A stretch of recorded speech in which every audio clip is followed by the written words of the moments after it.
Baik teman-teman, pada kesempatan kali ini saya akan menjelaskan bagaimana cara melakukan analisis rancangan percobaan dengan menggunakan rancangan acak lengkap pola faktorial.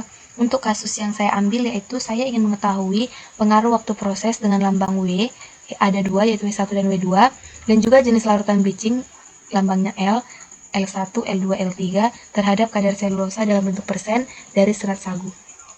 Di sini saya sudah membuat data yang masuk akal. Nah, pertama-tama yang saya cari atau yang kita cari itu ialah jumlah dari datanya. Di sini untuk mencari jumlah kita menggunakan formula sum. Jumlah pada perlakuan W1 L1 ialah 15,2 itu didapat dari data ulangan 1 dan data ulangan 2 kita jumlahkan. Kemudian kita enter. Nah, ini setelah dapat yang ini kita bisa langsung drag saja sampai ke bawah sini. Nah, jadi hasilnya langsung muncul. Nah, untuk mencari rata-rata itu kita menggunakan formula average, di mana yang ulangan 1 dan ulangan 2, kemudian kita enter.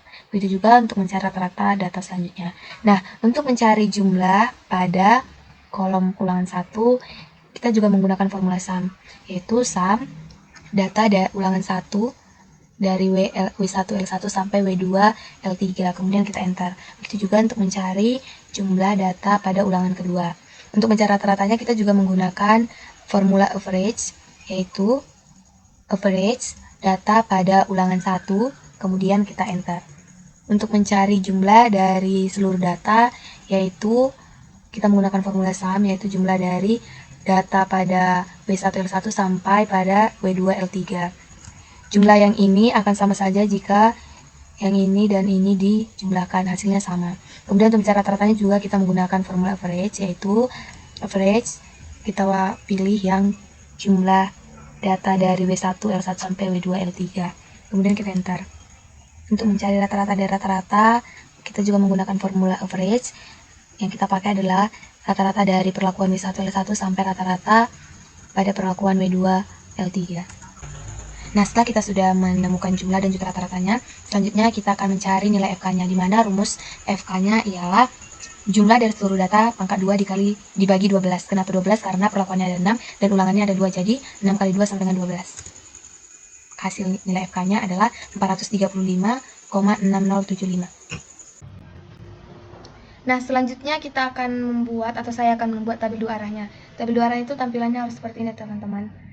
Nah, kenapa nilainya ini 7,6 dan juga 7,6? Ini didapat dari W1 L1 pada ulangan yang pertama, itu nilainya kan 7,6. Jadi, dibuat di sini 7,6. Lalu untuk W1 L1 pada ulangan yang kedua, karena kebetulan nilainya juga 7,6, jadi kita buat di bawahnya juga 7,6. Nah, untuk yang di bawahnya ini, W1 L2 pada ulangan yang pertama itu nilai 7,5, jadi kita buat sini 7,5. Lalu W1 L2 pada ulangan yang kedua itu nilai 7,9, jadi kita buat di sini 7,9. Jadi seperti itu teman-teman untuk mengisi tabel-tabel di sini atau kolom-kolom yang ada di sini. Nah, kemudian kita akan mencari jumlahnya. Mencari jumlahnya ini kita menggunakan formula sum, yaitu jumlah dari keempat data ini. Data yang ini itu nanti akan dijumlahkan kemudian dienterkan, maka dapat hasilnya 24,2. Begitu juga untuk jumlah pada baris L2 dan juga L3-nya. Untuk mencari rata-ratanya kita juga masih kita menggunakan nilai rata-rata ini dapat dari jumlah dibagi dengan 4. Kenapa 4? Karena di ini ada 4 teman-teman, jadi jumlahnya itu dibagi dengan 4, maka hasilnya 6,05. Begitu juga untuk mencari rata-rata pada baris L2 dan juga L3. Untuk mencari jumlah yang kolom W1 ini, caranya itu sum, kita jumlahkan semua data pada kolom W1-nya, baru kita enter.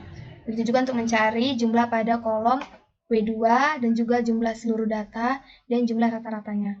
Untuk mencari rata-ratanya, kita menggunakan rumus yaitu jumlah data pada W1 dibagi dengan 6. Kenapa 6? Karena ini data yang ini tuh ada 6, jadi dia dibagi dengan 6. Begitu juga untuk mencari rata-rata pada kolom W2-nya. Dan untuk mencari rata-rata pada jumlah ini juga sama, dan rata-rata dari rata-rata juga rumusnya sama. Nah, selanjutnya di sini saya akan membuat tabel ANOVA-nya. Bisa dilihat seperti ini. Sudah saya isi sebelumnya. Hanya saja di sini saya akan menjelaskan nilainya itu atau angkanya dapat dari mana saja dan menggunakan rumus apa. Nah, untuk DB perlakuannya itu rumusnya count A jumlah perlakuannya dikurang dengan 1. Maka hasilnya adalah 5. Lalu untuk mencari DBL-nya, itu rumusnya adalah count A, ini L1, L2, L3, dikurang dengan 1. Maka hasilnya 2. Untuk mencari W-nya ini, count A, W1, W2 dikurang 1. Hasilnya 1. Nah, untuk interaksinya ini kita menggunakan rumus DB perlakuan dikurang dengan DBL dikurang dengan DBW. Maka hasilnya adalah 2. Selanjutnya yang pertama kita cari adalah DB total, lalu setelah itu DB galat. Nah, untuk mencari DB total, rumusnya ialah count A. Kemudian jumlah semua ulangannya ini, jumlah data pada ulangan 1 dan 2 dikurang dengan 1, lalu di enter. Hasilnya adalah 11. Kemudian kita mencari DB galat. DB galat ini rumusnya DB total dikurang dengan DB perlakuan, maka hasilnya adalah 6. Lalu untuk mencari JK perlakuan ini, rumusnya sum square, jumlah data yang ini dibagi 2, kemudian dikurangkan dengan nilai FK-nya. Kemudian kita enter. Lalu untuk mencari JKL-nya itu rumusnya sum square, jumlah yang ini, kemudian dibagi 6. Kenapa dia 6? Karena datanya itu ada 6. Dikurang dengan FK-nya. Lalu di enter, maka hasilnya 2,7075. Untuk mencari JKW-nya, sum square, jumlah yang ini, dibagi dengan 4. Kenapa di 4? Karena di sini itu jumlah datanya 4. Kemudian dikurangkan dengan nilai FK-nya. Lalu di enter, maka hasilnya 6,305. Begitu juga untuk selanjutnya. Di sini untuk mencari JK interaksinya itu rumusnya ialah JK perlakuan dikurang dengan JKL dikurang dengan JKW. Hasilnya 12,885. Lalu untuk mencari JK totalnya itu kita menggunakan rumus sum square, jumlah seluruh data pada ulangan 1 dan ulangan 2 dikurang dengan nilai FK-nya. Kemudian kita enter. Hasilnya adalah 22,0025. Lalu yang terakhir kita cari JK galatnya atau JKG. Menggunakan rumus JK perlakuan dikurang dengan JK total. Oke, jadi yang pertama kita cari itu teman-teman JK totalnya dulu, baru JK galatnya. Nah, untuk mencari kuadrat tengah, di sini kuadrat tengah perlakuan itu rumusnya adalah JK perlakuan dibagi dengan DB perlakuan. Begitu juga untuk mencari kuadrat tengah L-nya, yaitu JKL dibagi dengan DBL. Lalu untuk kuadrat tengah W-nya, JKW dibagi dengan DBW. Begitu juga seterusnya. Nah, selanjutnya untuk mencari F hitungnya itu adalah kuadrat tengah perlakuan dibagi dengan kuadrat tengah galat atau KTP per KTG. Lalu di enter.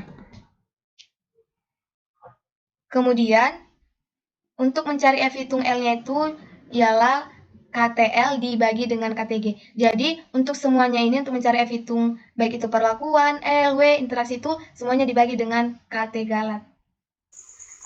Setelah nilai F hitungnya sudah dapat, selanjutnya kita akan mencari nilai F tabelnya dengan menggunakan rumus F inverse, probability-nya yang 0,05, titik koma, DB perlakuan, titik koma, DB galat.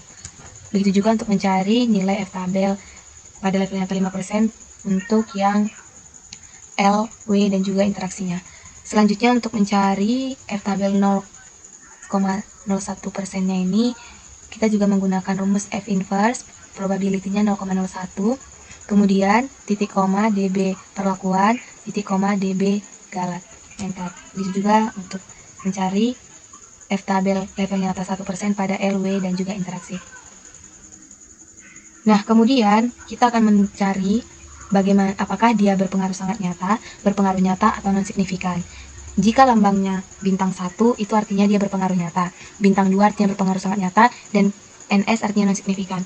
Di mana rumusnya adalah jika F hitung perlakuan kurang dari F tabel pada level nyata 5%, maka lambangnya NS. Sementara itu, jika F hitung perlakuan kurang dari F tabel pada level nyata 1%, maka lambangnya bintang 1 kalau dia berpengaruh nyata dan bintang 2 kalau dia berpengaruh sangat nyata. Kemudian kita enter. Nah, hasilnya bintang 2 itu artinya dia berpengaruh sangat nyata. Begitu juga untuk mencari yang L, W, dan juga interaksinya. Nah, karena di sini nilai perlakuan dan juga interaksinya berpengaruh sangat nyata, jadi kita harus melakukan uji lanjut. Di sini uji lanjut yang saya gunakan adalah uji lanjut Duncan. Oke, pertama-tama kita buat dulu tabel seperti ini, kemudian kita isi perlakuannya dan rata-ratanya di sini. Untuk rata-ratanya itu sudah saya urutkan dari yang terbesar ke terkecil dulu. Nah, untuk mencari nilai yang ini itu ialah rata-rata pada W1L2 dikurang dengan W1L1, kemudian di enter. Kenapa saya buat di sini tanda dolar? Karena nilai rata-rata pada W1L2 ini akan menjadi pengurang untuk data-data atau perlakuan untuk selanjutnya. Nah, bisa dilihat kan teman-teman, jadi semuanya itu 7,7 dikurang 6,1, lalu nanti juga pada data selanjutnya 7,7 dikurang 6,05. Nah, lalu untuk yang ini itu rumusnya W1L1 dikurang dengan nilai rata-rata W2L2. Yang saya kunci di sini adalah nilai rata-rata yang 7,6 karena itu akan menjadi pengurang untuk rata-rata atau rata-rata yang lainnya. Begitulah untuk mencari yang selanjutnya ini juga di sini yang menjadi pengurangnya adalah 6,1. Lalu yang di sini yang pengurangnya itu adalah 6,05. Yang di sini pengurangnya adalah 4,5. Enter. Nah, untuk simbol-simbolnya ini, untuk notasinya ini saya skip dulu karena pertama-tama kita mencari nilai SY-nya. Di sini saya terlebih dahulu mengisi tabel yang ini. Ini nilainya saya dapat dari buku rancangan percobaan yang telah diberikan kepada kami. Kemudian untuk mencari nilai SY-nya itu ialah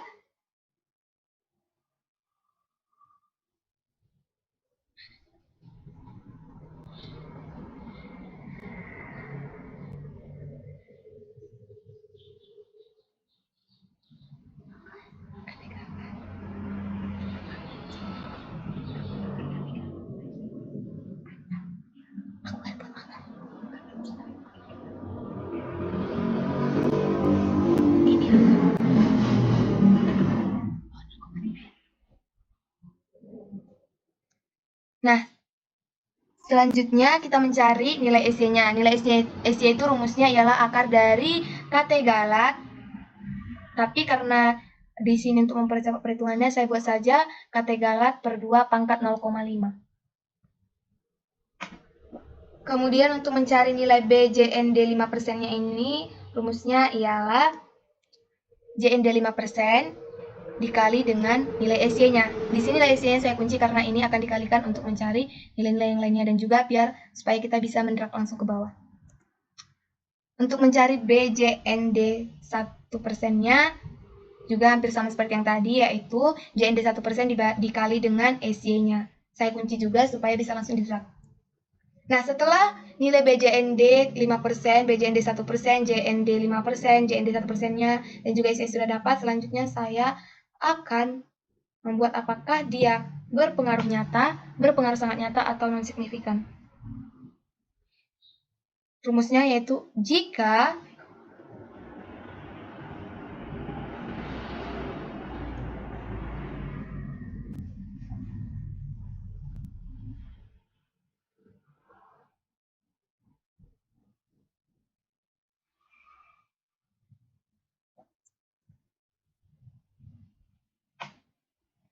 Nah, selanjutnya saya akan membuat atau mencari apakah dia non-signifikan atau berpengaruh nyata ataupun berpengaruh tidak nyata.